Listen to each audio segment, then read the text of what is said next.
अपनी बीवियों के लिए लिबास हो और तुम्हारी बीवियां तुम्हारे लिए लिबास हैं। ये लिबास क्यों कहा? तुम्हारी बीवी तुम्हारे लिए लिबास है, लाइक अ ड्रेस। तुम्हारी बीवी तुम्हारे लिए ड्रेस है, तुम्हारी बीवी तुम्हारे लिए वैसी है जैसे तुम्हारा कपड़ा है।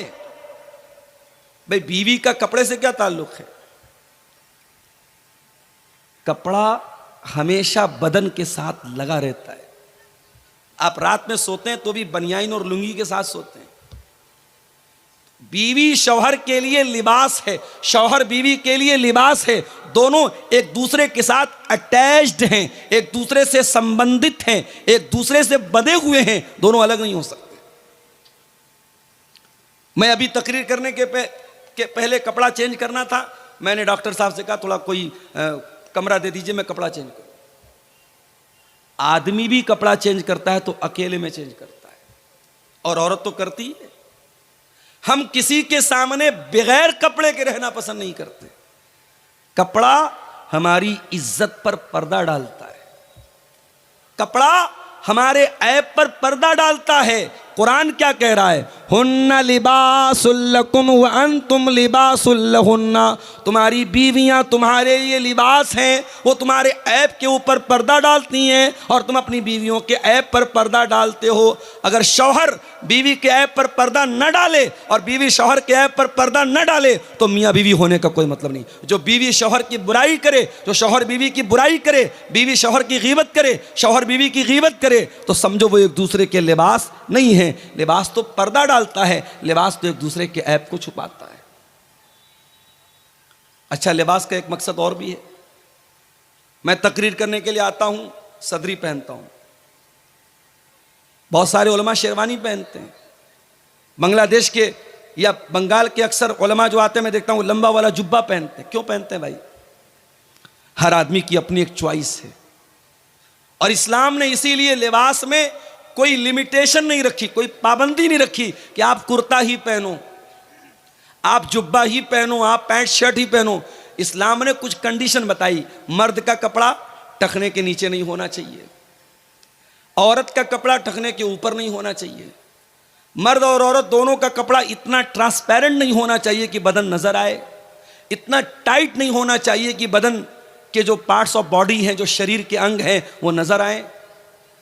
तो शरायत बताई हैं, लेकिन इस्लाम ने किसी लिबास की पाबंदी नहीं की है कि यही लिबास आपको पहनना है। हमारे मऊ में, बनारस में लुंगी चलती है। मऊ के कितने उलमा मद्रास गए, हैदराबाद गए, दुनिया के कोने कोने में वही लुंगी पहन के चले गए। उनका लिबास है, उनकी ड्रेस है।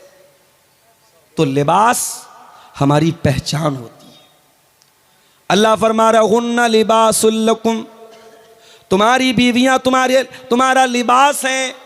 जिस तरीके से तुम कपड़ा पहन करके अपने आप को सजाते हो, संवारते हो, तुम कपड़ा पहन करके अपने आप को सुंदर बनाते हो, अपने आप को अट्रैक्टिव बनाते हो, अपने आप को आकर्षक बनाते हो। तुम्हारी बीवियां भी तुम्हारी जिंदगी को आकर्षक बनाती हैं, तुम्हारी जिंदगी को सुंदर बनाती हैं, और तुम उनकी जिंदगी को सुंदर बनाते हो। जिंदगी की खूबसूरती है ये रिश्ता। इसलिए अल्लाह कह रहा है, अगर तुम अपनी बीवी से मोहब्बत करते हो, बाप हो गया, औलाद हो गई, भाई हो गया, बीवी हो गई।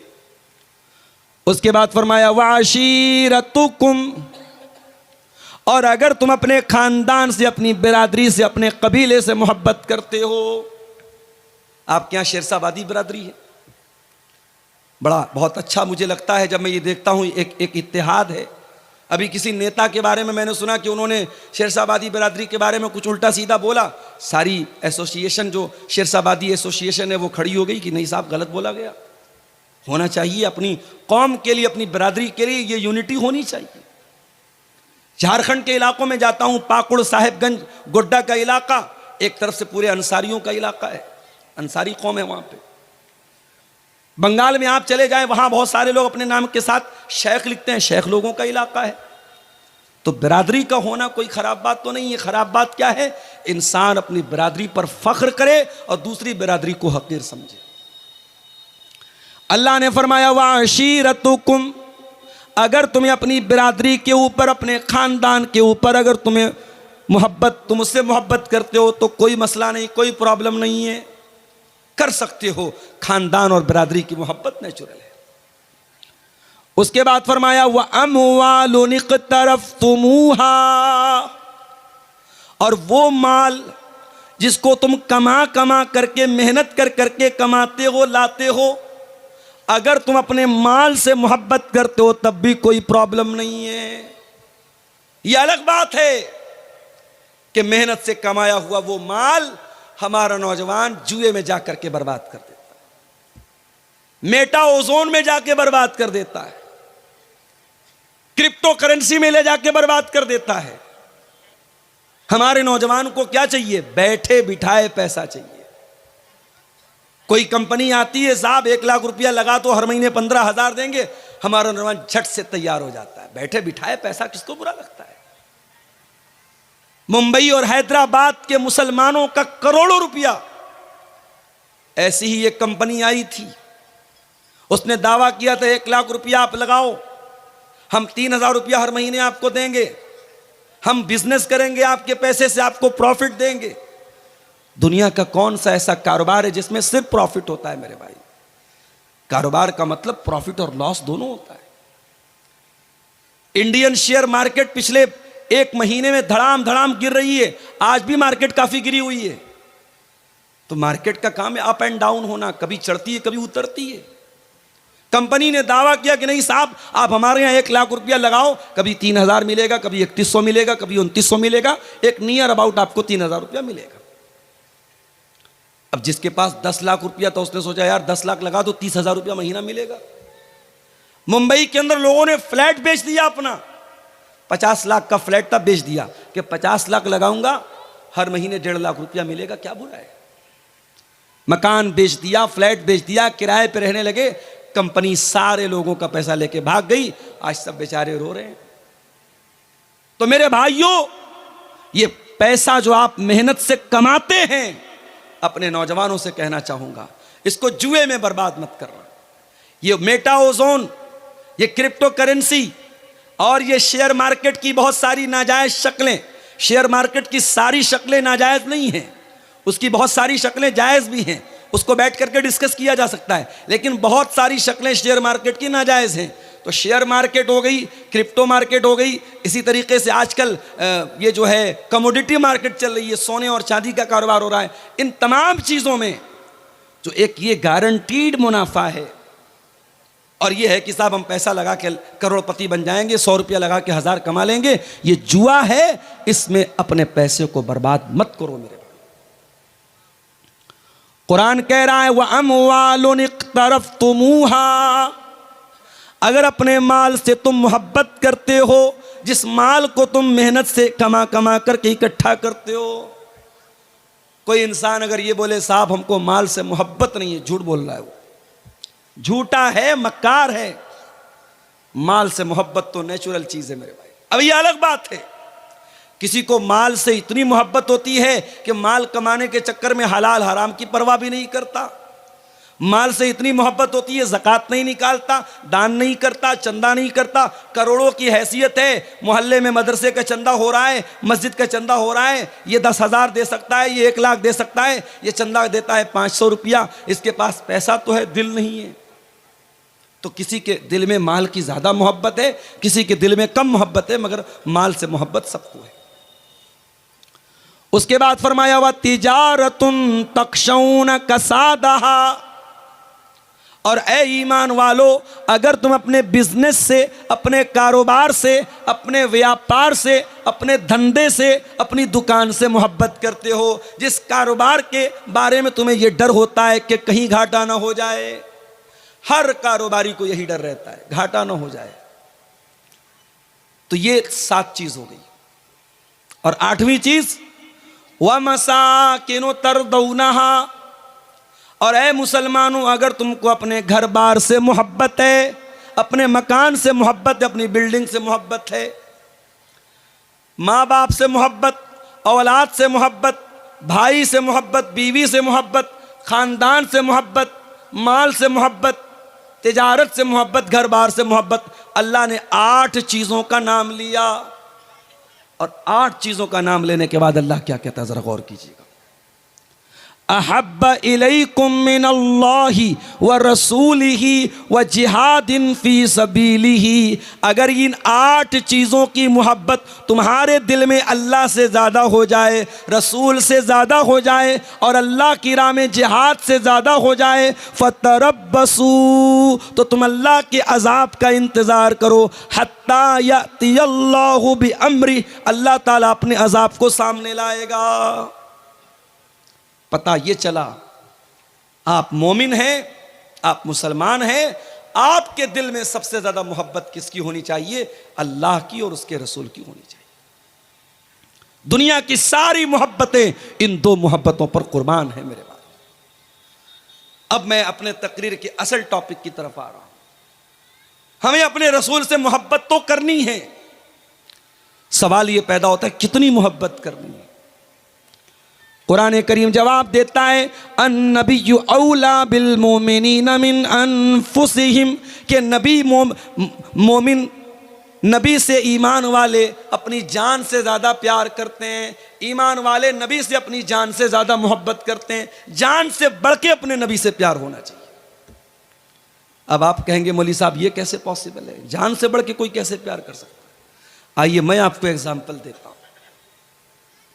हजरत खुबैब इब्ने अदी को देखो, इनको मक्का वालों ने अरेस्ट कर लिया, गिरफ्तार कर लिया, इनको सूली पे चढ़ाने की तैयारी हो गई है।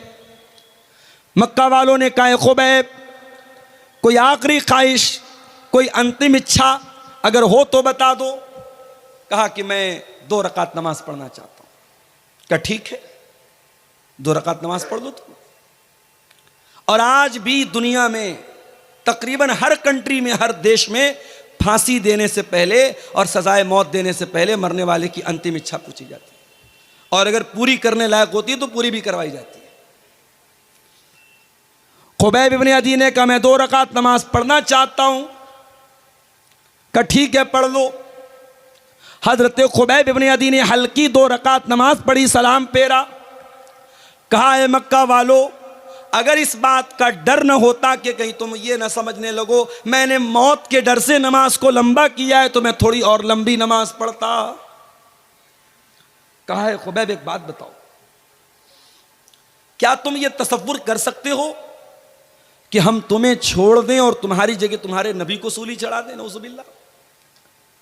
अगर तुम ऐसी बात अपने मुंह से निकाल दो कि ऐ लोगों मुझे छोड़ करके मेरे नबी को सूली पर चढ़ा दो, तो ऐ खुबैब हम गौर कर सकते हैं, हम विचार कर सकते हैं कि तुम्हें छोड़ दें। मेरे प्यारे साथियों, खुबैब इब्ने अदी को मालूम है थोड़ी देर में मुझे सूली पे चढ़ा दिया जाएगा, मेरी तिक्का बोटी कर दी जाएगी, मेरे बदन के टुकड़े टुकड़े कर दिए जाएंगे। ऐसे मौके पर खुबैब को ऑफर दिया जा रहा है, तुझे कुछ नहीं करना है, बस ज़बान से ये कहना है मेरी जगह मेरे नबी होते तो हम तुम्हें छोड़ सकते हैं, तो तुम बताओ तुम्हारी क्या राय है? खुबैब बिन अदी कहते हैं कि ऐ जालिमों, तुम मेरी जगह मेरे नबी को सूली पे चढ़ाने की बात करते हो, मैं तो ये भी गवारा नहीं करूंगा कि मेरी जान बच जाए और मेरे नबी के पांव में कांटा भी चुभोया जाए। तुम मेरी जगह मेरे नबी को सूली पे चढ़ाने की बात कर रहे हो? अरे ये तो बहुत दूर की बात है।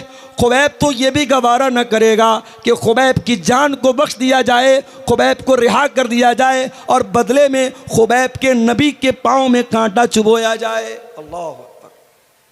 ये थी मोहब्बत, ये थी मोहब्बत। अन नबिय्यु औला बिल मोमिनीना मिन अनफुसिहिम, ईमान वाले अपने नबी से अपनी जान से ज्यादा प्यार करते हैं। हजरत बिलाल को देखो मेरे भाइयों, नौजवान भाइयों, अपनी स्मार्टनेस पर, अपनी खूबसूरती पर, अपने हैंडसम होने पर, अपने गोरे गोरे रंग पर नाज करने वाले भाइयों और बहनों, अल्लाह ने अगर आपको खूबसूरत बनाया है, बहुत अल्लाह का शुक्र अदा करो, मगर याद रखो खूबसूरती ये अल्लाह के यहाँ कोई काम आने वाली चीज़ नहीं है। अल्लाह के यहाँ आपकी शक्ल सूरत ये मैटर नहीं करती है। अल्लाह के यहाँ आपका अमल मैटर करता है, आपका कैरेक्टर मैटर करता है, आपका अकीदा मैटर करता है।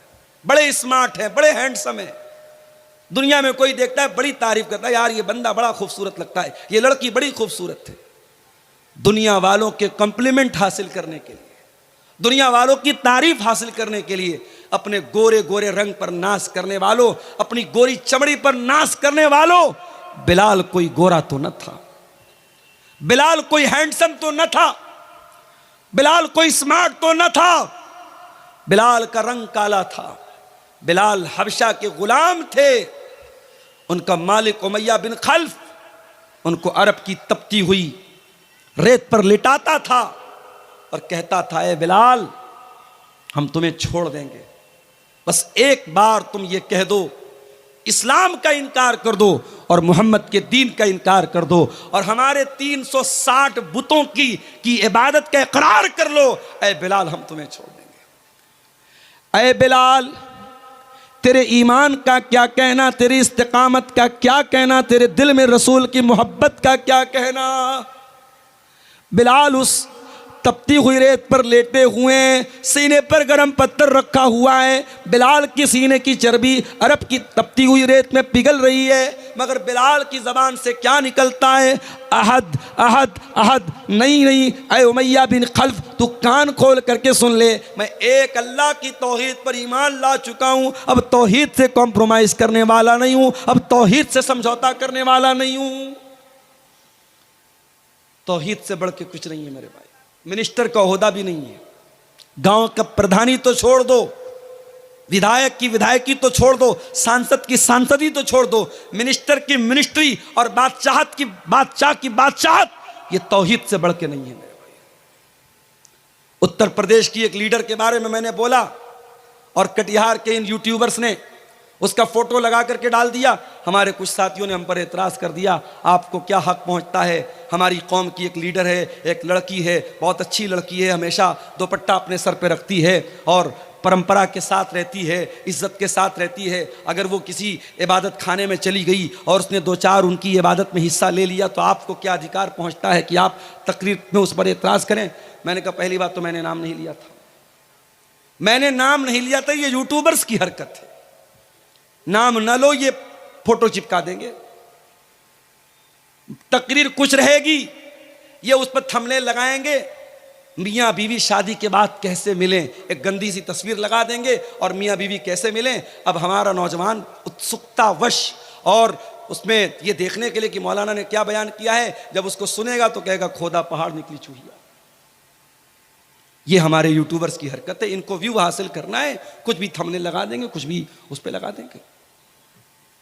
एक जगह तकरीर मेरी हो रही थी, गर्मी का मौसम था, मैं पसीने पसीने था, एक आदमी मेरे पीछे से आया, वो मुझे पंखा करने लगा, लोगों ने बताया थोड़ा दिमाग का क्रैक है, वो आकर के पंखा करने लगा, बोला आप गर्मी से मर जाएंगे। मैंने कहा भाई मैं गर्मी से नहीं मरूंगा, तुम बैठ जाओ। अब एक यूट्यूबर ने उस पर थंबनेल लगाया, तकरीर में हुआ हंगामा, मौलाना भड़क गए। अरे भाई किस पर भड़का मैं, तो कुछ भी चल रहा है आजकल। मैंने तकरीर में सिर्फ इतना बयान किया, उत्तर प्रदेश की एक लीडर के बारे में, मैंने नाम भी नहीं लिया, मैंने कहा एक लीडर है, मुसलमान लीडर हैं, बड़ा उनकी तारीफ हो रही कि साहब बहुत अच्छे परिवार से उनका संबंध है और बहुत सारे वोटों से जीत करके वो आई हैं और पार्लियामेंट में हमारी नुमाइंदगी कर रही हैं। उनका एक वीडियो मैंने देखा कि एक इबादत खाने में, गैर मुस्लिमों के इबादत खाने में दाखिल हुई और उनकी इबादत में उनके जो धार्मिक क्रियाक्रम होता है उसमें शामिल हुई। मैंने कहा ये गलत है। एक सीधी सीधी बात सुन लो, अभी दिल्ली में ऑल इंडिया अहले हदीस कॉन्फ्रेंस हुई, मेरी तकरीर होने वाली थी वहां, बनारस से मेरी फ्लाइट थी, मैं नहीं जा सका। उस कॉन्फ्रेंस में मेरी तकरीर का जो टॉपिक था वो क्या था, इस्लाम और मजहबी रवादारी, इस्लाम एंड रिलीजियस टॉलरेंस। इस्लाम दूसरे के मजहब के बारे में हमें अपने अंदर बर्दाश्त का मादा पैदा करने का हुक्म देता है, ये मेरा टॉपिक था। तो मैं उस तकरीर में जो बात बयान करने वाला था, जो मैंने नोट्स बनाए थे, उसमें एक बात मैंने ये भी लिखी थी कि रवादारी का मतलब, टॉलरेंस का मतलब ये नहीं है कि मैं आपके मजहब पर अमल करूं, आप मेरे मजहब पर अमल करें, नहीं। टॉलरेंस तो ये है आप अपने धर्म पर अमल करें, मैं अपने मजहब पर अमल करूं, ना मुझे आपके मजहब पर कोई एतराज हो, ना मैं आपके मजहब को कुछ बुरा भला कहूं और ना आप मेरे मजहब के साथ कोई छेड़छाड़। ये टॉलरेंस है। हमारे यहां टॉलरेंस का मतलब क्या समझ लिया कि साहब जब कोई गैर मुस्लिम कुरान पढ़ेगा तब टॉलरेंस है, और जब कोई मुसलमान वेद गीता और रामायण पढ़ेगा तब टॉलरेंस है। नहीं मेरे भाई, मुसलमान अपनी नमाज पढ़े और गैर मुस्लिम अपनी पूजा पाठ करे, ईसाई अपने चर्च में जाकर के आराम से इबादत करे, सिख मज़हब का मानने वाला अपने गुरुद्वारा में जाकर के अपनी पूजा करे, जैन मज़हब का मानने वाला अपने एतबार से इबादत करे, और हमें किसी के इबादत करने पर और किसी के त्यौहार मनाने पर हमें कोई एतराज़ ना हो। ये टॉलरेंस है, ये रवादारी है, ये भाईचारा है, और इस भाईचारे को हम भारत में फैलाना चाहते हैं और इसको बढ़ावा देना चाहते हैं। तो तौहीद से कोई कॉम्प्रोमाइज़ नहीं किया जाएगा। हजरत बिलाल ने तौहीद से कॉम्प्रोमाइज़ नहीं किया, तपती रेत पर लिटा दिया गया, मगर बिलाल ने तौहीद को नहीं छोड़ा। मेरे भाई, मेरे प्यारे साथियों, सबसे बढ़ करके अगर मोहब्बत करना है तो अल्लाह से करना है और रसूल से करना है। और जब हम और आप रसूल से मोहब्बत करते ही हैं तो एक बात और समझ लीजिए, दुनिया वालों का एक दस्तूर है, कायदा कानून है, इंसान जिससे मोहब्बत करता है उसको क्या पसंद है क्या नापसंद है, इस बात का भी ख्याल करता है कि नहीं करता है। मिसाल के तौर पे मैं आता हूं आपके सीमांचल में, आपको मालूम है यूपी से ताल्लुक है मेरा, बिहार बंगाल में चावल ज़्यादा इस्तेमाल होता है। मैं आता हूं, लोग पूछते मौलाना साहब चावल खाबे ना रोटी खाबे? मैं कहता हूं दोनों खाबो, रोटी भी खाबो चावल भी खाबो। तो अब आप ये क्यों पूछते हैं अपने उलमा से कि आप क्या खाएं? कि आपको ये लगता है कि भाई मौलाना है, हमारे मेहमान हैं, हमें इनकी पसंद और नापसंद का ख्याल कर